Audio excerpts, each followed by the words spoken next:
Her small hands trembled as she gripped the stranger's jacket. Tears carved rivers down her dirt-streaked face, her voice shattering with every syllable. "They're beating my mama!" The elegant restaurant went deathly still. Wine glasses froze midair. Every conversation died. But the man this terrified child had latched onto was no ordinary stranger.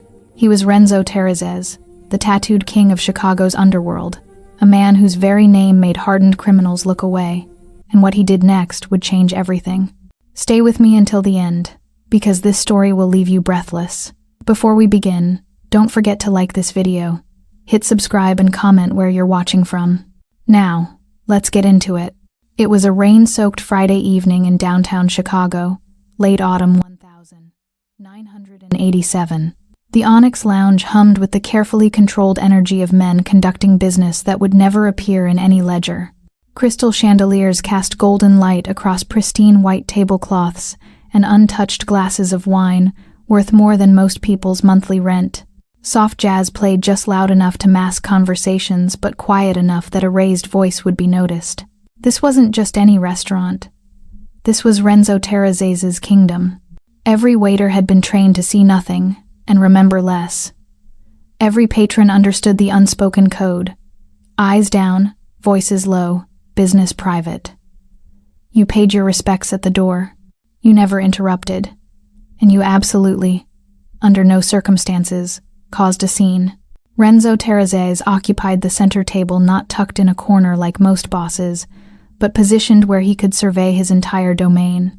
At just 32 years old, he had already built a criminal empire that stretched across the Midwest. But it wasn't his age that made him legendary. It wasn't even his ruthlessness, though that was considerable.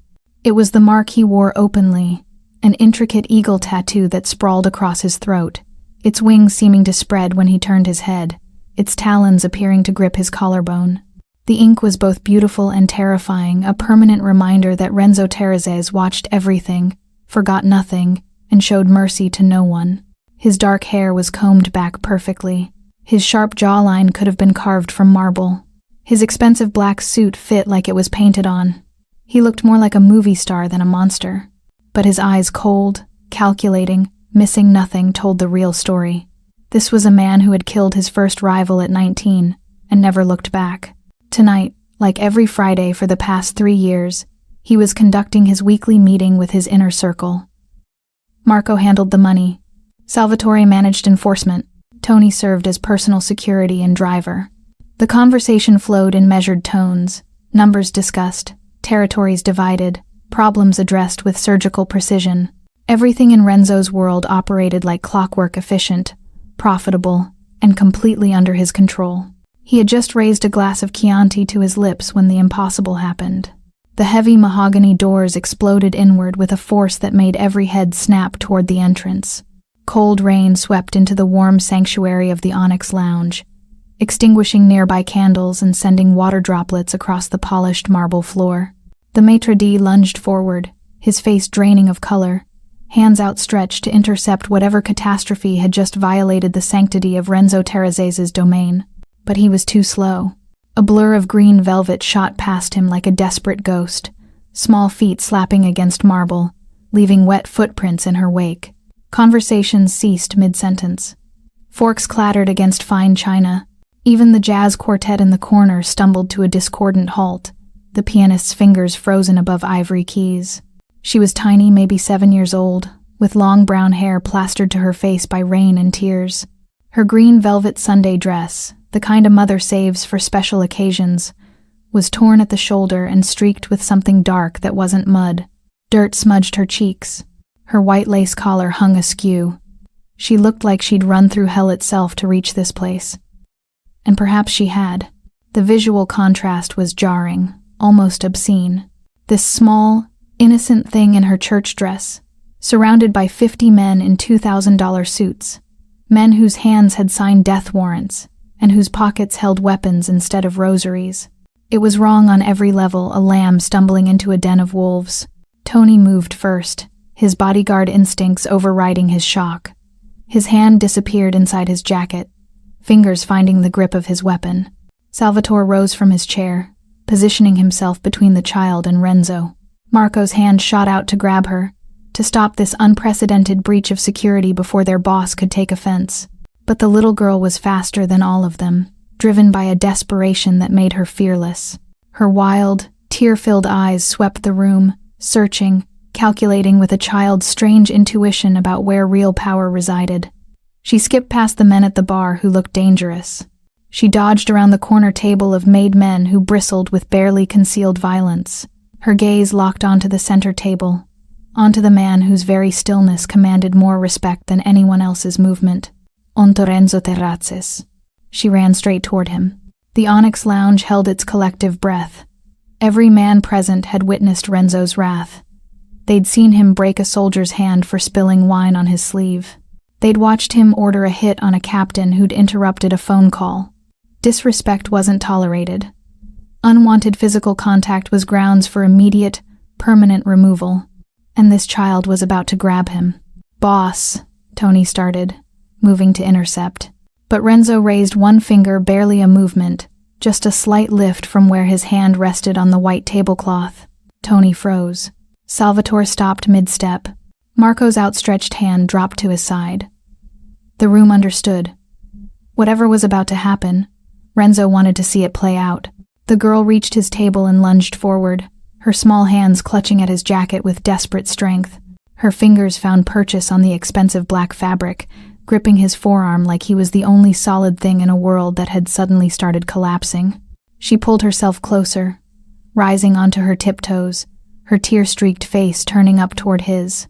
The eagle tattoo on Renzo's neck seemed to pulse in the candlelight, its wings spread across his throat like a predator ready to strike. His jaw was set, his eyes were cold. His expression was the one that made grown men confess their sins and beg for mercy.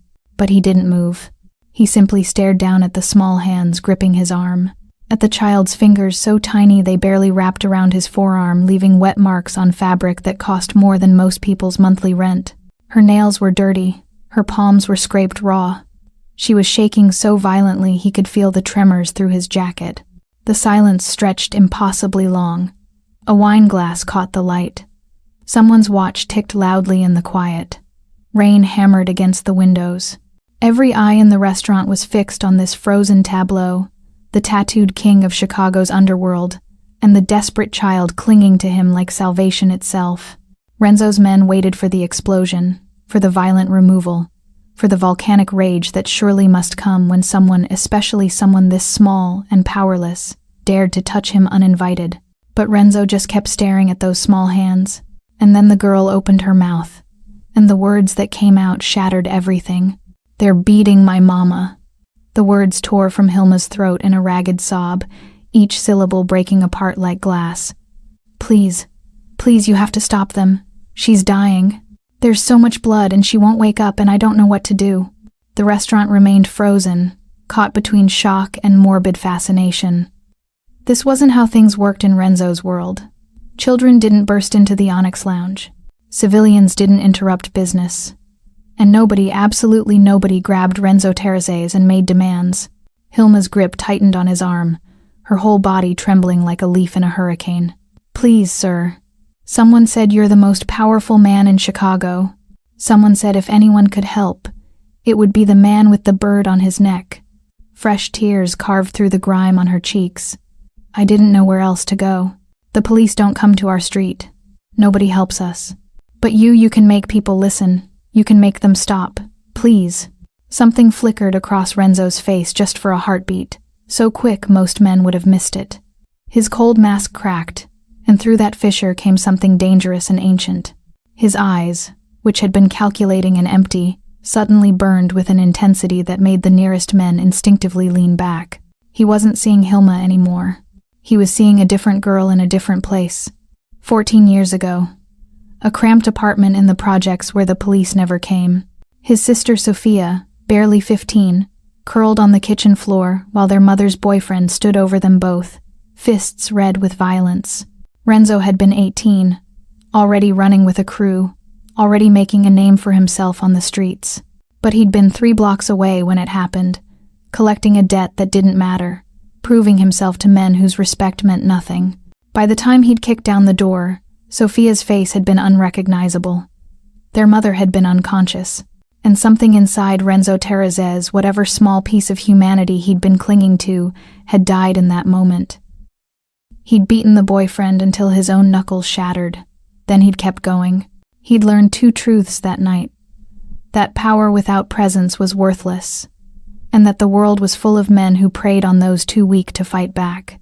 He'd sworn he would never be absent again when someone needed him. He'd sworn he would become so feared that his very name would be protection. He'd spent 14 years building that reputation, becoming the monster. The eagle on his neck wasn't just decoration, it was a promise that he saw everything, that nothing in his territory happened without his knowledge or permission.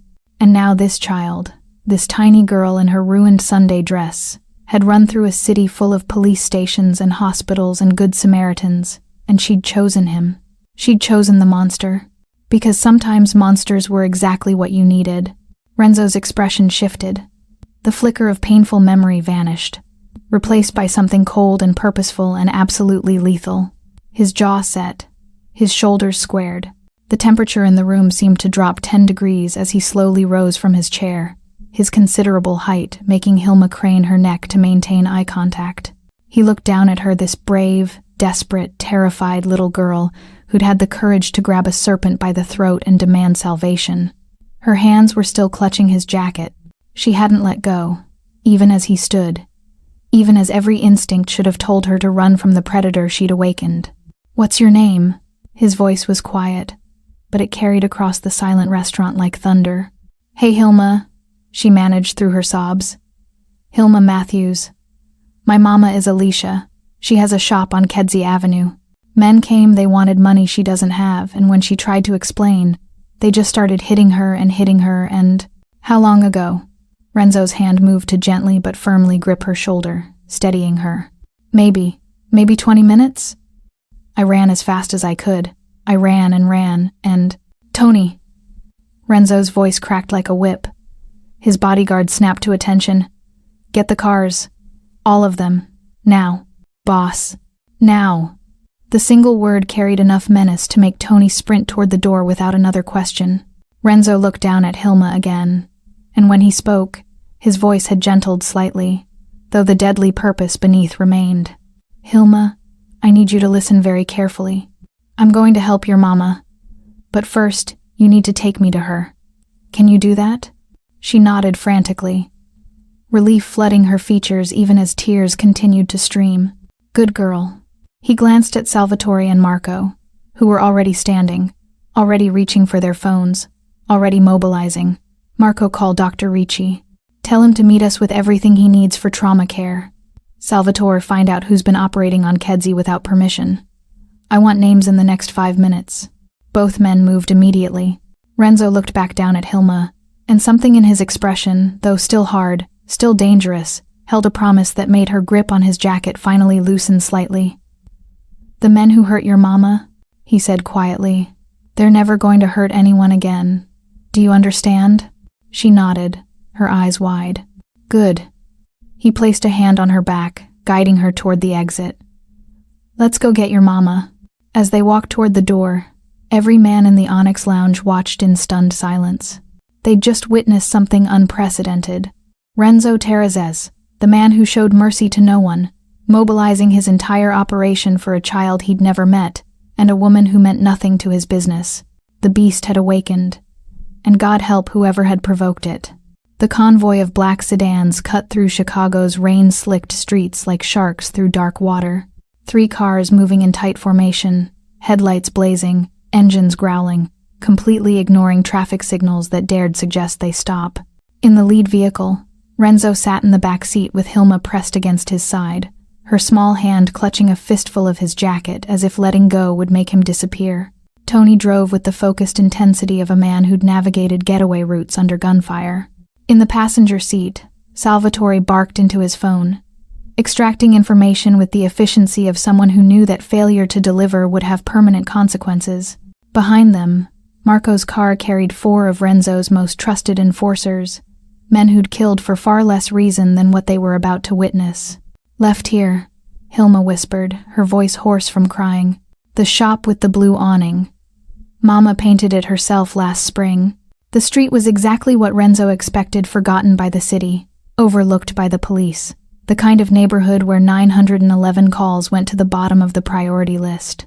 Crumbling brownstones pressed together like broken teeth. Streetlights flickered or didn't work at all. Graffiti marked gang territories that shifted like sand. This was the Chicago that tourists never saw, that politicians pretended didn't exist, that men like Renzo controlled without ever actually looking at. Until now. The bakery was small, wedged between a closed laundromat and a bodega with bars on the windows. Even in the darkness and rain, the destruction was immediately visible. The front window had been completely shattered, jagged glass teeth still clinging to the frame like a predator's smile. The blue awning Alicia had painted hung at a drunken angle, torn nearly in half. The door swung open on broken hinges, banging rhythmically against the frame with each gust of wind. "Mama!" Hilma lunged for the door before the car fully stopped. Renzo's hand shot out, catching her shoulder with surprising gentleness. "Wait." His voice was firm but not harsh. "Let me check first." "But she's in there. She's hurt." "I know, and I'm going to help her. But you need to stay close to me. Understand?" He met her eyes, and something in his expression, some combination of authority and unexpected kindness, made her nod. They exited the car into the cold rain.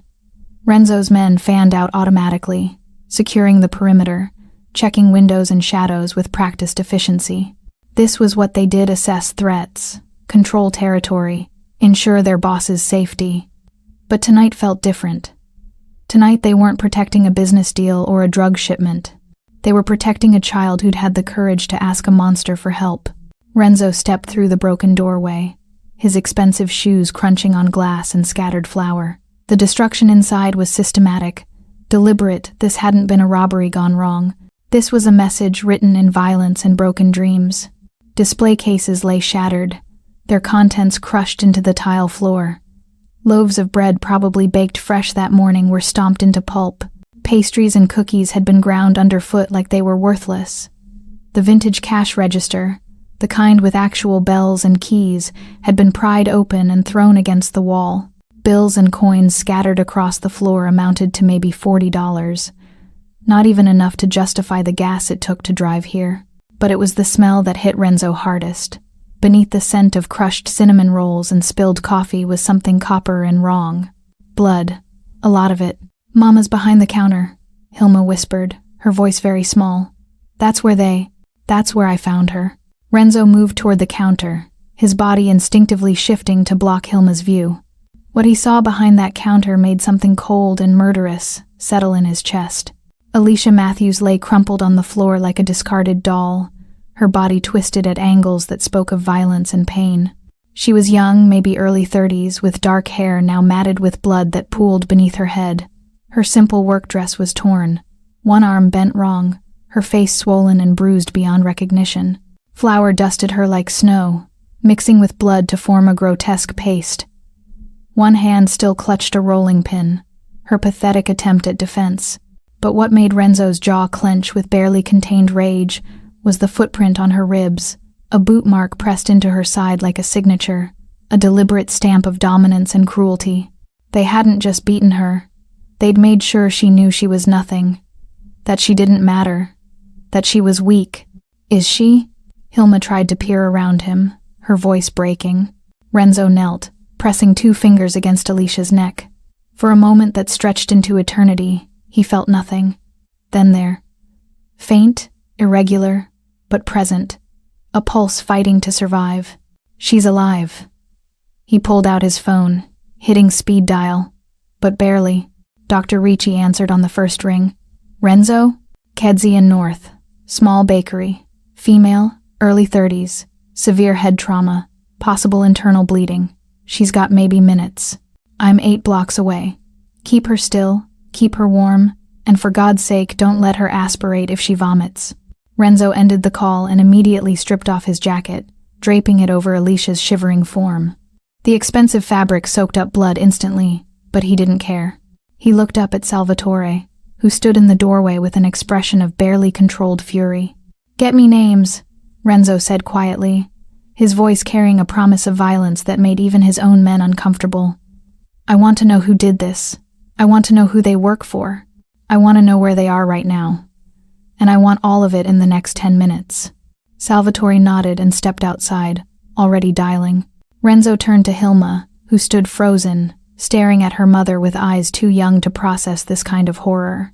He reached out and gently turned her face away, forcing her to look at him instead. Hilma, your mama is strong. She's fighting. And Dr. Ricci is the best there is. His tattooed throat flexed as he swallowed. But I need you to be brave a little longer. Can you do that? She nodded, tears streaming silently now. Good girl. He kept his hand on her shoulder, an anchor in the chaos. The men who did this? They're going to wish they'd never been born. Outside, sirens began to wail in the distance, not police, but Dr. Ricci's private ambulance, the one that asked no questions and filed no reports. In Renzo's world, you didn't trust the system to save anyone. You built your own. The ambulance arrived with its lights dark, no sirens announcing its presence to a neighborhood that had learned not to notice things. Dr. Ricci emerged with 2 paramedics, all 3 moving with the practiced efficiency of men who'd treated gunshot wounds in basements and knife injuries in back alleys. They asked no questions about how Alicia had ended up this way, just immediately went to work with IV lines and oxygen masks and medical terminology that sounded like a foreign language. Renzo stood, positioning himself between Hilma and the worst of what the medical team was doing. The girl didn't need to see them cutting away her mother's dress to check for internal injuries. She didn't need to watch them insert tubes or see the amount of blood-soaked gauze piling up on the floor. Some images carved themselves into a child's mind and never left. Hilma. His voice was quiet, cutting through the controlled chaos of the medical response. Come here. She looked up at him with eyes that had aged years in the past hour, eyes that had seen too much and understood too well that the world wasn't the safe place her mother had tried to pretend it was. But she came to him, this little girl in her ruined green dress, because right now he was the only solid thing in a universe that had started collapsing. Renzo knelt down slowly, lowering himself until his eyes were level with hers. This close, the eagle tattoo on his neck was impossible to miss. Intricate black feathers spreading across his throat, talons gripping his collarbone, the predator's head turned slightly, as if constantly watching for threats.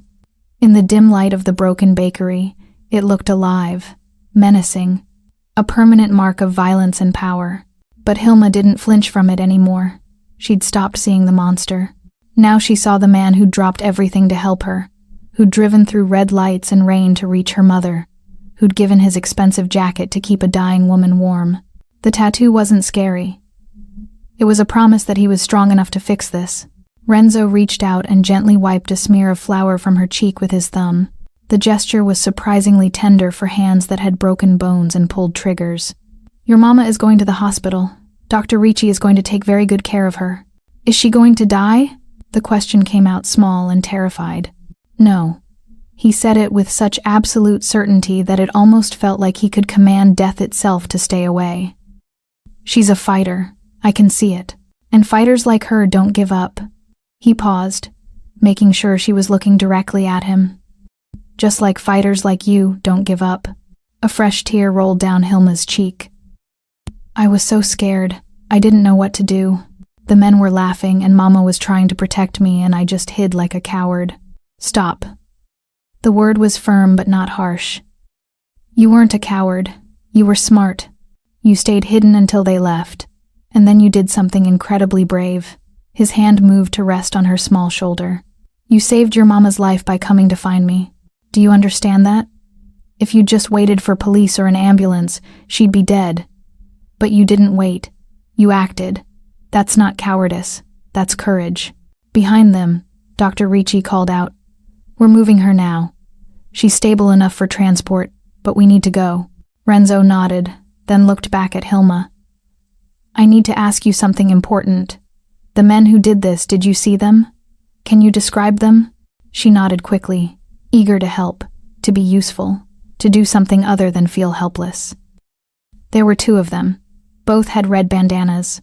One was tall with a scar through his eyebrow. The other one was shorter but meaner. He had a gold tooth and he kept laughing. Her voice shook with remembered fear. They said, They said this is what happens when people don't pay the hyenas. That Mama should have known better than to ignore a debt. Renzo's expression didn't change, but something flickered in his eyes: recognition, followed by cold calculation. The hyenas! You're sure that's what they called themselves? Yes. The mean one kept saying it. The hyenas run this street now. The hyenas don't forget. The hyenas always collect. She mimicked their voices with surprising accuracy. Salvatore appeared in the doorway, phone in hand, his face grim. Boss, we got something. Renzo stood, keeping one hand on Hilma's shoulder as Salvatore approached. His lieutenant held up a small piece of fabric, a patch that had been torn from someone's jacket during the struggle. The design was crude, but unmistakable. A laughing hyena's face in yellow and black, teeth bared in an ugly grin. Found it caught on the register, Salvatore said quietly. The hyenas are a new crew, small-time thugs trying to establish territory in the neutral zones. Nobody sanctioned them. Nobody gave them permission to operate here. How new? Renzo's voice was dangerously soft. Maybe 3 months. Led by a punk named Dante Reeves who thinks he's the next big thing. Been shaking down shop owners, running protection rackets, getting aggressive with anyone who doesn't pay up fast enough. Salvatore's jaw clenched. Word is he's trying to make a name for himself by being more brutal than everyone else. Beating people in public to send messages. Renzo took the patch, turning it over in his fingers. The fabric was cheap, the stitching amateur. Everything about it screamed desperation and delusion. Small men playing at being dangerous, mistaking cruelty for power, thinking that hurting the defenseless made them strong. He looked down at Hilma, this brave little girl who'd run through the dark to find a monster, because monsters were what you needed when the world turned savage. Then he looked at the patch, at the mocking hyena face that represented everything he despised about his world: violence without purpose, cruelty without code, predators who fed on those too weak to fight back. His hand closed around the patch, crumpling it into his fist. Hilma. He knelt again, meeting her eyes one more time. The eagle on his neck seemed to spread its wings as he tilted his head, a predator preparing to hunt. I'm going to make you a promise. The men who hurt your mama, they will never walk on these streets again. They will never hurt another person. They will never laugh about what they did to your family. His voice dropped to something cold and absolute. By this time tomorrow, the hyenas won't exist anymore. Do you believe me? She searched his face, seeing the truth in his eyes, understanding on some primal level that this man made promises written in blood and stone. Yes. Good. He stood, turning to Salvatore and Marco, who'd joined them. I want Dante Reeves and every single person who works for him. I want them found. I want them brought to the warehouse on Fulton Street. And I want it done quietly. No police. No witnesses. No mercy. His men nodded, already moving, already making calls. Renzo looked back at Hilma one last time. Go with your mama to the hospital. Dr. Ricci will keep you safe. I'll come see you both when this is finished. Where are you going? She asked, though some part of her already knew. The eagle on his neck seemed to watch her as he answered. To remind some people why they should be afraid of the dark. The warehouse on Fulton Street had been in Renzo's possession for 6 years, purchased through a shell company that existed only on paper. To anyone driving past, it looked abandoned, broken windows covered with plywood, rusted padlocks on doors that hadn't opened in decades. Weeds growing through cracks in the loading dock. But beneath the building, accessed through a service entrance that few knew existed, was a cellar that had hosted conversations the Chicago Police Department would never hear about. The walls were concrete, 3 feet thick. The ceiling was reinforced steel. The single door was soundproofed with layers of insulation that could muffle screams, gunshots, or the kinds of discussions that needed absolute privacy. A drain in the center of the floor made cleanup efficient. Industrial lights hung from chains, casting harsh shadows that made everything look like a noir film gone wrong. It was 2:47 a.m. when Salvatore's team dragged the 2 men into the cellar and secured them to metal chairs bolted to the concrete floor. The captures had been clean, professional, a quick snatch from a dive bar where the hyenas had been celebrating their evening's work with cheap whiskey and cheaper women. No shots fired, no witnesses, Just two men suddenly yanked into darkness and thrown into a van before they could process what was happening. Now they sat under those unforgiving lights, hands zip-tied behind their backs, slowly realizing that their celebration had been premature. The tall one with the scarred eyebrow was named Marcus, a 26-year-old career criminal who'd graduated from petty theft to assault with disturbing ease. The shorter one with the gold tooth was called Snake, though his real name was Raymond Torres, 23 years old. 3 arrests for battery, known for enjoying violence a little too much. Both wore their red hyena bandanas like medals of honor, like the colors meant something in this city's hierarchy of predators. They were about to learn how wrong they were. "Yo, you know who you grabbed?" Marcus tried to sound tough, but his voice carried an edge of uncertainty. "We're with Dante Reeves, the hyenas. You mess with us, you mess with the whole crew." Snake laughed, though it sounded forced. "Dante's gonna bury whoever's behind this. Y'all made a big mistake." Neither of Renzo's men responded. Tony and Salvatore simply stood by the door, silent as statues, checking their watches occasionally, as if waiting for an appointment they knew would arrive precisely on time. The cellar door opened at exactly 3 a.m. Renzo Terrazes descended the stairs slowly, each footstep echoing in the confined space like a countdown. He'd changed clothes, the expensive suit replaced by simple black pants, and a black Henley that made the eagle tattoo on his neck stand out even more starkly. His hands were empty. No weapons visible. No tools of intimidation. Just a man walking downstairs with the kind of calm that was far more terrifying than any display of rage. Marcus and Snake's bravado evaporated the moment they saw him. Every criminal in Chicago knew that tattoo, knew what it meant when the eagle came for you. This wasn't some rival crew member they could negotiate with or threaten. This was Renzo Terrazes, and men who found themselves in rooms with him rarely walked out the same way they'd entered. "Oh shit," Snake whispered. "Oh shit, oh shit, oh." "Shut up," Marcus hissed, but his face had gone pale. Renzo reached the bottom of the stairs and stood there for a moment, studying them the way a scientist might study bacteria under a microscope with clinical detachment and faint disgust. He didn't speak, didn't threaten, just looked at them with those cold, calculating eyes that seemed to catalog every weakness, every fear, every lie they might try to tell. The silence stretched until it became oppressive, suffocating. Marcus shifted in his chair. Snake's leg bounced nervously. Both men suddenly understood that the absence of violence was somehow worse than violence itself, that this quiet man with the bird on his neck was more dangerous than any screaming enforcer with a baseball bat. Finally, Renzo moved. He walked to a small metal table against the wall and reached into his jacket pocket. When his hand emerged, it held something small and fragile, a cupcake, or what had once been a cupcake. It was crushed now, the pink frosting smeared, the cake crumbled, but still recognizable as something that had been created with care and skill. He'd picked it up from the floor of Alicia's destroyed bakery, wrapped it carefully, brought it here for exactly this moment. He placed it gently on the table between himself and the two men, the crushed pastry looking obscene in this concrete tomb. "Do you know what this is?" His voice was quiet, almost conversational. Neither man answered. "This is a cupcake that Alicia Matthews baked this morning, probably around 6 a.m., when most people are still sleeping. She would have measured the ingredients carefully, mixed them by hand because she can't afford an industrial mixer, baked them in an oven she bought secondhand, decorated each one individually because that's the kind of person she is, someone who takes pride in making something sweet for her neighbors."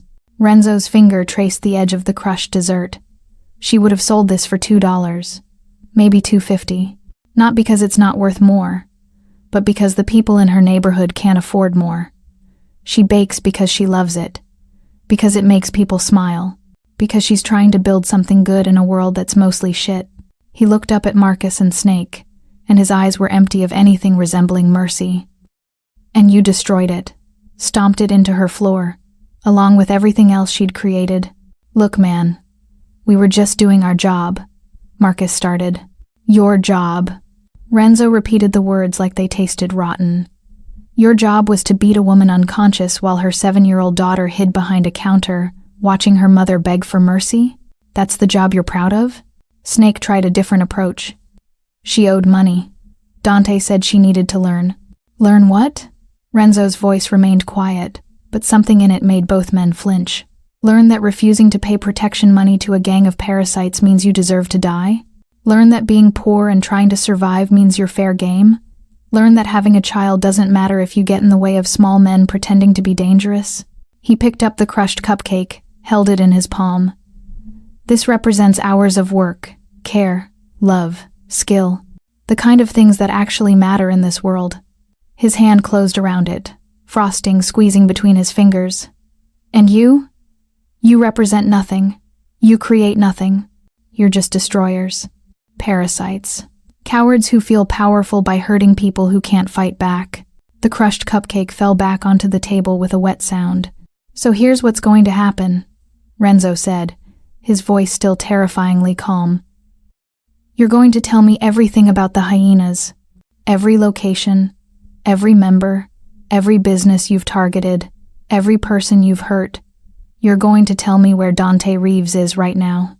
And you're going to help me understand what kind of sickness makes men like you think that beating mothers in front of their daughters is acceptable. And if we don't? Marcus tried one last time to sound tough. Renzo smiled, but there was no warmth in it, just cold promise.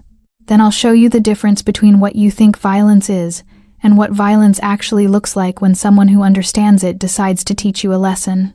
He pulled up a chair and sat down, settling in like he had all the time in the world. Now, let's talk about your evening. Start with the moment you walked into Alicia's bakery. And don't leave out any details. I want to know everything. In the corner, Tony pulled out a notepad. This was going to take a while. And by the time they were finished, the hyenas would have no secrets left. It took Marcus exactly 47 minutes to break. Snake lasted slightly longer, 52 minutes, but only because his fear of Dante Reeves initially outweighed his fear of the man sitting across from him. But as Renzo continued to sit there in that terrible silence, asking questions in that quiet voice that somehow carried more menace than any shouting could, both men's resolve crumbled like sand castles against a tide. The thing about Renzo Terrazes was that he didn't need to touch them. Didn't need to threaten explicitly or display weapons or employ any of the theatrical intimidation tactics that amateurs relied on. He just sat there with that eagle spreading its wings across his throat. And he asked questions, and he waited. And in that waiting, in those silences between questions, men's imaginations conjured horrors far worse than anything he might actually do. Fear was most effective when it lived in the mind. The bakery, Renzo said for the third time, his voice still conversational. Walk me through it again. Every detail. Marcus swallowed hard, his scarred eyebrow twitching. Look, man, it wasn't personal. Dante, that's Dante Vargas. He runs the hyenas. He gave us a list of businesses that were behind on payments. The bakery was on it. We were just supposed to collect. Collect what? Protection money. $200 a week. Protection from what? The question hung in the air like smoke. Snake shifted uncomfortably. From things that might happen. Things you would make happen, Renzo clarified. If they didn't pay. Neither man answered, which was answer enough. So Alicia Matthews owed how much? She'd missed 3 weeks, Marcus admitted. 600 total. But Dante said to make an example. Said the neighborhood was getting too comfortable, forgetting who was in charge now. And making an example involved beating her unconscious? Snake actually had the audacity to shrug. She got mouthy. Started going off about having a daughter, about how business was slow, about how 200 a week was more than her rent. Like we gave a shit about her problems. Something flickered across Renzo's face so brief that most people would have missed it. But Tony, who'd worked for him for 8 years, recognized it immediately. It was the expression that came right before Renzo did something that haunted men's nightmares. A cold, contained fury that was far more dangerous than any explosion of temper. So she explained she couldn't afford it, Renzo said slowly, and your response was violence. Dante's orders were clear, Marcus said quickly, trying to deflect responsibility. He told us the first person who pushed back needed to be put down hard. Send a message that the hyenas don't negotiate. The hyenas. Renzo let the name hang there like a bad joke. Tell me about Dante Vargas. Everything. And they did. Once the dam broke, The words poured out in a desperate flood. Dante Vargas was 28 years old and had spent the last 6 months building the hyenas from nothing. He'd started with a crew of 6, all young, all violent, all eager to prove themselves in a city where reputation meant everything. They'd identified a weakness in Chicago's criminal ecosystem, the neutral zones, streets that belonged to no one, because the major players had tacitly agreed to leave certain neighborhoods alone. Places where immigrant families and struggling shop owners tried to survive without getting caught in crossfire between warring factions. Dante saw opportunity where others saw a buffer zone. He moved in aggressively, demanding protection payments from businesses that had never paid anyone. When people refused, he made examples: public beatings, vandalism, intimidation that escalated until compliance was achieved. In 6 months, he'd gone from nothing to running protection rackets across 8 blocks, collecting approximately $3,000 a week from 47 businesses. $3,000 a week, Renzo repeated, his voice dangerously soft. From people who can barely afford rent. Dante says, if they can afford to stay open, they can afford protection. Snake offered, as if this logic justified everything. And where is Dante Vargas right now? Marcus hesitated, loyalty warring with self-preservation. Renzo simply waited, and the silence did its work. He's got a place above a nightclub on Division Street, Club Nexus. Owns the whole building. That's where he runs things from. Where he counts money, Marcus trailed off. Where he what? Where he parties. Dante likes to celebrate victories. Tonight he's probably throwing a party because Marcus stopped, realizing what he was about to say. Because you successfully beat a woman unconscious, Renzo finished for him. That's worth celebrating in your world? The question was rhetorical. Renzo stood slowly, pushing his chair back with a scrape of metal on concrete. He walked to the table where the crushed cupcake still sat, a monument to destroyed sweetness. His hands gripped the edge of the table, and for a moment, the only sound was his breathing, controlled, measured, but carrying an undercurrent of something volcanic. $200, he said finally. Alicia Matthews was beaten nearly to death over $200 that she needed to feed her daughter. He turned to face Marcus and Snake, and his eyes were empty of everything except cold purpose. Her medical bills will cost approximately $50,000. The damage to her shop, another $15,000. The trauma that her 7-year-old daughter will carry for the rest of her life, that's priceless, incalculable. He walked toward them slowly, each step deliberate. But you don't think about those things, do you? You don't consider consequences beyond your next payday. You don't think about the children watching their parents bleed. You don't care that you're parasites feeding on people who are just trying to survive. Marcus tried one last appeal. We were just following orders, man. Dante's the one who... I know exactly who Dante is. Renzo's voice cut like a razor. He's a cancer. And cancers get cut out. He turned to Salvatore. How many businesses did they say? 47? Yes, boss. I want a list of every single one. Names, addresses, how much they've been forced to pay. He looked back at Marcus and Snake. You're going to provide that information. Every detail, every business, every dollar collected. And then you're going to tell me the name of every person who works for the hyenas. Dante will kill us if we rat, Snake protested weakly. Renzo's smile was colder than winter. Dante Vargas is going to have much bigger problems than you two. In fact, by sunrise, Dante Vargas is going to wish he'd chosen a different city, a different profession, and a different person to cross. He headed for the stairs, then paused and looked back. Oh, and gentlemen? When I'm done with Dante, I'm coming back to discuss your futures. I suggest you spend that time thinking very carefully about what kind of men you want to be if you survive the next 48 hours. The cellar door closed behind him with a finality that sounded like a coffin lid. Upstairs, Tony was waiting with the car keys. Club Nexus? Club Nexus, Renzo confirmed, pulling out his phone. But first, make a call. I want every cop on Division Street pulled away. Traffic stops, domestic disturbances, whatever it takes. I need that block empty of badges for the next hour. Already done, boss. Marco's handling it. Renzo nodded, sliding into the back seat. Through the window, Chicago's skyline glittered like broken glass against the night sky. Somewhere in one of those buildings, a little girl sat in a hospital room, holding her unconscious mother's hand, trusting that the monster she'd begged for help would keep his promises. And Renzo Terrazes always kept his promises. The eagle on his neck seemed to watch the city as they drove, a predator that had just locked onto its prey. Dante Vargas had made a fatal mistake. He'd hurt someone under Renzo's protection the man hadn't even known he'd granted until a child in a green dress grabbed his arm and changed everything. Now it was time to teach the hyenas what it meant to be hunted by something far more dangerous than themselves. Club Nexus pulsed with bass that could be felt 3 blocks away, the kind of aggressive EDM that appealed to young men with too much testosterone and not enough sense. The building was a converted warehouse with exposed brick and industrial lighting, the type of place that charged $20 cover and watered down the premium vodka. On any given Friday night, it would be packed with bodies and bad decisions. Tonight was no exception. Renzo's convoy arrived at 4:23 a.m., 3 black sedans pulling up to the VIP entrance, where a velvet rope separated the privileged from the desperate.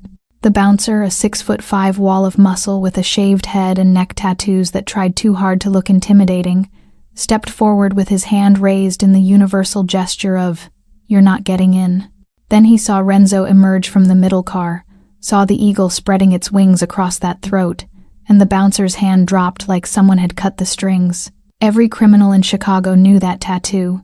Every criminal in Chicago knew what it meant when Renzo Terrazes showed up at your establishment uninvited.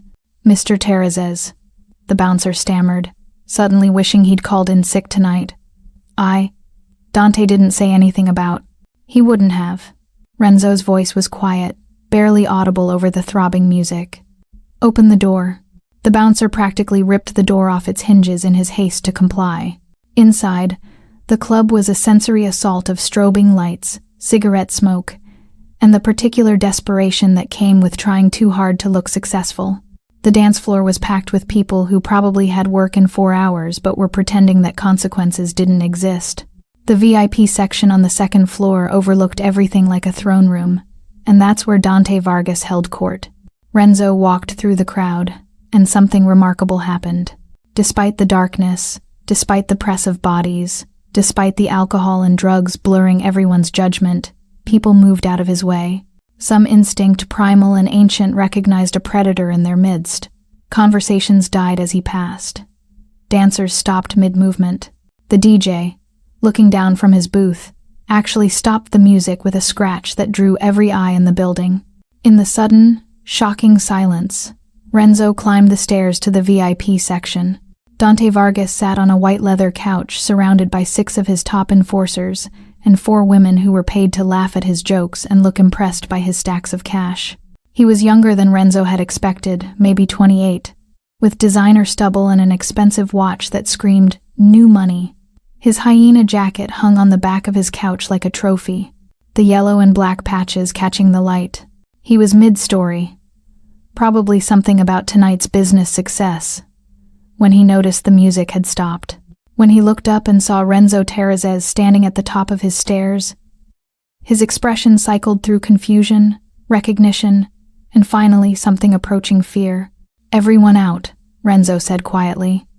The words weren't loud, but they carried across the entire club. Except Dante and his friends here. The women fled immediately, grabbing their purses and practically running for the exits. The regular clubgoers followed, sensing that whatever was about to happen, they desperately wanted no part of it. Within 3 minutes, Club Nexus was empty, except for Renzo, Tony, and Salvatore flanking him, Dante, and his 6 enforcers, who were trying very hard to look brave and failing spectacularly. Renzo reached into his pocket and pulled out something small and green, a hair ribbon, the kind a little girl might wear to church on Sunday. It was crushed and dirty now, and as he wrapped it slowly around his right knuckles, the gesture was more threatening than any weapon he could have drawn. "Do you know what this is, Dante?" Vargas tried to maintain his swagger, spreading his arms in a gesture of confused innocence. "Look, Mr. Terrazes, I don't know what you think. This belonged to a 7-year-old girl named Hilma Matthews. She was wearing it tonight when she watched your animals beat her mother unconscious over $200. Renzo's voice remained conversational, but something in it made Dante's enforcers shift uncomfortably. She dropped it when she ran 12 blocks through your territory to find someone who could help, someone who would actually do something instead of just collecting money and pretending to provide protection. He finished wrapping the ribbon, flexing his hand slowly. She chose me. A child chose the monster instead of the system, because your system had failed her so completely that even a 7-year-old knew it was worthless. Dante tried to recover his composure, going for dismissive. Look, business is business. Sometimes people need reminders about their obligations. Business. Renzo repeated the word like it was poison. Is that what you call terrorizing 47 struggling shop owners? Beating mothers in front of their children? Creating an entire protection racket in neutral territory that was left alone specifically because even criminals have lines they don't cross? Those neutral zones were open territory. Those neutral zones were neutral for a reason. For the first time, Renzo's voice rose above conversational, and the sound made everyone in the room flinch. They were left alone because the people there aren't players. They're not in the game. They're civilians trying to survive. And the major families agreed decades ago that we don't prey on civilians. That's what separates us from animals. He took a step closer to the couch, and Dante's enforcers tensed, hands moving toward weapons. Salvatore and Tony mirrored the movement, but Renzo held up a hand. Everyone stays calm, for now. But you, Renzo continued, his voice returning to that terrible quiet. You saw vulnerable people and thought that made them easy targets. You built your little empire on the backs of people who couldn't fight back. You convinced yourself that collecting money from bakers and flower shop owners made you powerful. You surrounded yourself with yes men and called it leadership. He gestured around the empty club with contempt. You throw parties in nightclubs bought with blood money stolen from people who need it to feed their children. You celebrate violence like it's an achievement. You've convinced yourself that fear equals respect, that brutality equals strength, that being a parasite makes you a predator. Dante's face had gone pale, but he tried one more time to bluster. You can't just walk in here and, I can do whatever I want, Dante. That's what actual power looks like. Renzo pulled out his phone, held it up so Dante could see the screen. Right now, Marcus and Snake are singing like canaries. Every business you've shaken down, every dollar you've collected, every threat you've made, all of it recorded, documented, and ready to be delivered to either the Chicago PD or to the families who actually run this city, depending on which option I think serves justice better. He lowered the phone, pocketed it. But here's what's really going to happen. You and your top 6, he gestured at the enforcers, are leaving Chicago. Tonight, you have 2 hours to liquidate whatever assets you can carry, and then you're gone. Milwaukee, Detroit, Cleveland, I don't care where. But if any of you are still in Illinois by sunrise, you'll disappear in ways that make your families wonder what happened for the rest of their lives. You can't exile us from our own city. This was never your city. You were just visiting, and now your visa's expired. Renzo's knuckles cracked inside Hilma's ribbon. As for your assets, the club, your cars, your cash reserves, all of it is being seized to pay for Alicia Matthews' medical care and to compensate the 47 businesses you've been bleeding dry. Every dollar you stole goes back to them, with interest. One of the enforcers, braver or stupider than the others, actually reached for his gun. You think we're just gonna... The man didn't finish his sentence because Tony had crossed the distance between them in 2 steps and had a pistol pressed under his jaw before the enforcer's hand even touched his weapon. The message was clear. Renzo was being civilized right now, offering exile instead of execution, but that civility could end in a heartbeat. Renzo looked at Dante, and his eyes held something beyond anger. Beyond contempt, they held certainty. The certainty of a man who'd already decided how this story ended, and was simply giving his opponent the courtesy of knowing before it happened. You hurt a mother, Dante. Not a rival, not someone in the game. A widow trying to bake cupcakes and raise her daughter. You traumatized a child who'll have nightmares for years. You crossed a line that even men like me respect. He held up his ribbon-wrapped hand. This isn't business. This isn't a territory dispute. This is me telling you that you don't deserve to breathe the same air as people like Alicia and Hilma Matthews. He turned toward the stairs, then looked back one final time. 2 hours, Dante. After that, the hyenas become extinct, and I stopped being civilized about this. As Renzo descended the stairs, Dante called after him, desperation finally breaking through. What about my reputation? What about everything I built? Renzo paused, looked back over his shoulder, the eagle on his neck perfectly visible in the club's lights. You didn't build anything, Dante. You just broke things and called it construction. Now you get to learn what it feels like when someone bigger breaks you. The club doors closed behind him, and somewhere in Chicago, a little girl slept in a hospital chair, holding her mother's hand, dreaming that maybe monsters could be heroes after all. Spring arrived in Chicago with the kind of gentle warmth that made the brutal winter feel like a fading nightmare. Trees bloomed along Kedzie Avenue, their pink and white petals drifting like snow that didn't hurt. The neighborhood looked different in daylight, less menacing, more like a community of people trying their best with what little they had. Children played on stoops, old men played checkers on folding tables. The smell of cooking drifted from open windows, tamales and jerk chicken and pierogies, a United Nations of survival. And at the corner where death had almost claimed 2 lives 6 months ago, Alicia's Bloom's Bakery stood completely transformed. The shattered window had been replaced with floor-to-ceiling glass that let natural light flood the interior. The crooked blue awning was gone, replaced by a cheerful striped canopy in cream and rose that matched the fresh paint on the exterior walls. A new sign hung above the door, hand-carved wood with gold lettering that caught the afternoon sun. Inside, display cases gleamed with fresh pastries, arranged like edible art, chocolate croissants, lemon tarts, strawberry cupcakes with perfect swirls of frosting. The vintage register had been repaired and polished until it shone. Small tables with mismatched chairs created a cozy seating area where customers could enjoy coffee and conversation. But the most significant addition was barely visible. A state-of-the-art security system, cameras positioned discreetly in corners, a panic button under the counter that connected directly to a number that would bring help faster than any 911 call ever could. Alicia would never be unprotected again. At 3:15 on a Thursday afternoon, a black sedan pulled up to the curb. It was the same car that had arrived in the rain 6 months ago, but this time there was no urgency, no violence waiting to be unleashed. Just a man coming to visit people who'd somehow become more important than territory or reputation or the empire he'd spent his adult life building. Renzo emerged wearing dark jeans and a simple black t-shirt, the eagle tattoo on full display as it always was. He looked younger without the formal suits, more human, though his presence still commanded attention from everyone on the street. Old ladies watched from windows. Young men nodded respectfully as he passed. Everyone in the neighborhood knew what he'd done.